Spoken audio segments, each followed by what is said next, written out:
இயேசு கிறிஸ்துவில் பிரியமுள்ள சகோதர சகோதரிகளே, அன்னையுடைய அன்பு பிள்ளைகளே, இயேசுவின் இனிய நாமத்தில் உங்கள் அனைவருக்கும் என் இனிய காலை வணக்கம். இன்று புதன்கிழமை. இன்று திருச்சபையோடு இணைந்து நாமும் ஆண்டவருடைய பிறப்பின் அறிவிப்பு திருவிழாவை இந்த நாளிலே சிறப்பிக்கின்றோம். நாள் இனிய நாளாக, ஆசீர்வதிக்கப்பட்ட நாளாக அமையட்டும். நீங்க எல்லாரும் நல்லா இருக்கணும். பிரியமான சகோதர சகோதரிகளே, நம்முடைய சிந்தனைக்கு இறைவழி நடந்து இறையருள் பெறுவோம்.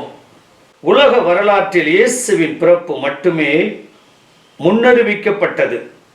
பாவம் செய்த மனிதன் கடவுளோடு தனக்குள் உறவை இழந்தபோது தொடர்ந்து பல்வேறு இறைவாக்கினர்களால் முன்னறிவிக்கப்பட இப்பிறப்பு இறுதியில் வானதூதர் வழியாக மரியாவிடம் அறிவிக்கப்பட்ட நிகழ்வே இன்றைய நற்செய்தி வாசகம் கொடுக்கப்பட்டுள்ளது.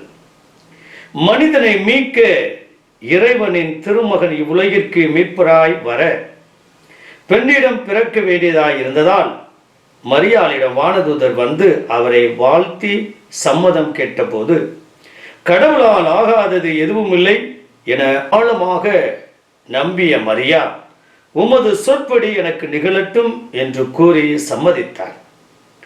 மரியாள் கடவுளின் மீட்பு திட்டத்திற்கு பணிந்து நடந்ததால் மீட்பரின் தாய், மீட்பின் தாய், மனுக்குலத்தின் தாய் ஆனார்.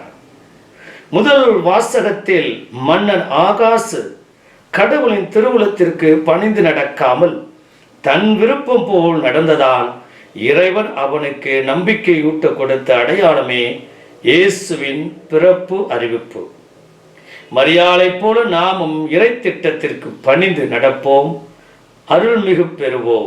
உலகத்திந்திய இறைவா, இன்று ஆண்டவருடைய பிறப்பு அறிவிப்பு திருவிழாவை சிறப்பிக்கக்கூடிய நாங்கள் அன்னை மரியாளை போல உன் திட்டப்படி எங்களுக்கு நிகழட்டும், ஆகட்டும் என்று சொல்லக்கூடிய மனதை தரும்படி எங்கள் ஆண்டவராய் இயேசு கிறிஸ்துவின் நாமத்தில் ஜெபிக்கிறோம் நல்ல பிதாவே.